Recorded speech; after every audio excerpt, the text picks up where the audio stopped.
ঘনিয়ে আসছে আরও একটা বিশ্বকাপের দিনক্ষণ। এরই মধ্যে শুরু হয়েছে হিসেব নিকেশ, কার হাতে উঠতে পারে এবারকার বিশ্বকাপ ট্রফি। অনেকের মতে এবারকার বিশ্বকাপটাও যাচ্ছে লিওনেল মেসির ঘরে, কেননা চুলচেরা হিসেব নিকেশ করলে এবারকার বিশ্বকাপে তিনটি কারণে ফেভারিটের তালিকায় থাকবে আর্জেন্টিনা এবং জিততে পারে ব্যাক টু ব্যাক শিরোপা। কোন তিন কারণে এবারকার বিশ্বকাপটাও উঠতে চলেছে মেসিদের হাতে, তা নিয়ে বিস্তারিত থাকছে রিপোর্টে। কাতার বিশ্বকাপ মেসির হাতে তুলে দিয়ে স্বয়ং ফুটবলকেই পূর্ণতা দিয়েছেন ভাগ্য দেবতা। তবে কাতার বিশ্বকাপের রেশ কাটতেই আরো একটা বিশ্বকাপের দিনক্ষণ ঘনিয়ে আসছে। আর মাত্র এক বছরের অপেক্ষায় এরপরে মাঠে গড়াবে ফুটবলের সবচেয়ে বড় এই মহাযজ্ঞটা। আর ইতিমধ্যে আগামী বিশ্বকাপে কে জিততে চলেছে, কে থাকবে ফেভারিটের তালিকাতে, তা নিয়ে চুলচেরা বিশ্লেষণ, হিসেব নিকেশ করতে শুরু করেছে নেটিজেনরা। অনেকের মতে আগামী বিশ্বকাপে সবচেয়ে বড় ফেভারিট থাকছে আর্জেন্টিনাই। গোধূলি লগ্নে আরো একবার সোনার পিণ্ডিটা উঁচিয়ে ধরবেন লিওনেল মেসি, এমন ধারণাই করছেন অনেকে।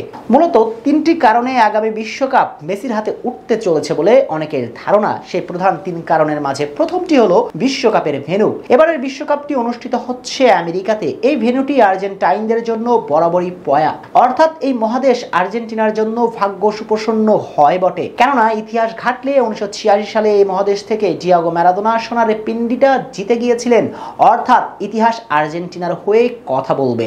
আর সর্বশেষ আমেরিকাতে অনুষ্ঠিত হওয়া কোপা আমেরিকা জিতেও নিয়েছে তিনবারের বিশ্ব চ্যাম্পিয়নরা। অবশ্য অলৌকিক কোনো ঘটনার জোরে আমেরিকা মহাদেশে আর্জেন্টিনা বারংবার চ্যাম্পিয়নের খেতাব জিতে আসে এমনটাও নয়, বরং এই মহাদেশে কোনো ফুটবল টুর্নামেন্ট আয়োজন হলেই ভক্তদের 80% সমর্থনই থাকে আকাশী নীলদের পক্ষে। আর আগামী বিশ্বকাপেও হবে না এর ব্যতিক্রম। হোম অ্যাডভান্টেজ নিয়েই প্রতি ম্যাচে মাঠে নামার সুযোগ থাকবে আকাশী নীলদের জন্য। তাই আর্জেন্টিনার চতুর্থ বিশ্বকাপ জয় অনেকটাই সহজ। দ্বিতীয়ত, পুরো দলের ডেডিকেশন লেভেল। আর্জেন্টিনার সবচেয়ে বড় শক্তির জায়গা এটাই, একে অপরের জন্য এগিয়ে আসে, দলের জন্য, দেশের জন্য প্রতিটি ফুটবলার ঝাঁপিয়ে পড়ে। বিশেষ করে ক্যাপ্টেন লিওর জন্য প্রতি ম্যাচে একে অপরের কাঁধে লড়াই করে যান সতীর্থরা। আর আগামী বিশ্বকাপ মেসির সম্ভাব্য শেষ, তাই শেষ বিশ্বকাপে মেসির জন্য লড়ে যাবে পুরো দল।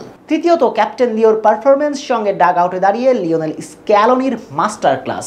বয়স 37 পেরিয়ে 38-এর ঘরে আগামী বিশ্বকাপ আসতে বয়স দাঁড়িয়ে যাবে 39-এ, কিন্তু এখনো চিরচেনা জাদুকর রূপেই বারংবার আবির্ভাব হচ্ছে কিং লিওর। বল পায়ে এখনো ছুটছেন প্রজাপতির বেশে। 2, 3, 4 জন ডিফেন্ডার মিলেও আটকাতে পারে না তাকে। আর এই ফর্ম আগামী বিশ্বকাপে ধরে রাখতে পারলে এই আর্জেন্টিনাকে ঠেকায় কে? সঙ্গে ডাগ আউটে থাকা লিওনেল স্ক্যালোনি একের পর এক মাস্টার ক্লাস দেখিয়ে যাচ্ছেন। এই মুহূর্তে জাতীয় দলে যত কোচ আছেন তাদের মাঝে সবার সেরা আর্জেন্টাইন ওস্তাদ। ব্রাজিলের বিপক্ষে শেষ ম্যাচের কথাই ধরুন না, মেসিকে ছাড়াও তরুণদের নিয়ে কি মাস্টার ক্লাস পারফরমেন্স দেখিয়ে দিলেন তিনি। আর আর্জেন্টাইন এই ভদ্রলোক আগামী বিশ্বকাপেও এই ধারা ধরে রাখতে পারলে স্কাই হোয়াইটরা ইতিহাসের চতুর্থ বিশ্বকাপের স্বপ্ন বুনতেই পারে। শেখ শ্রাবণ অনিক, সিটি নিউজ।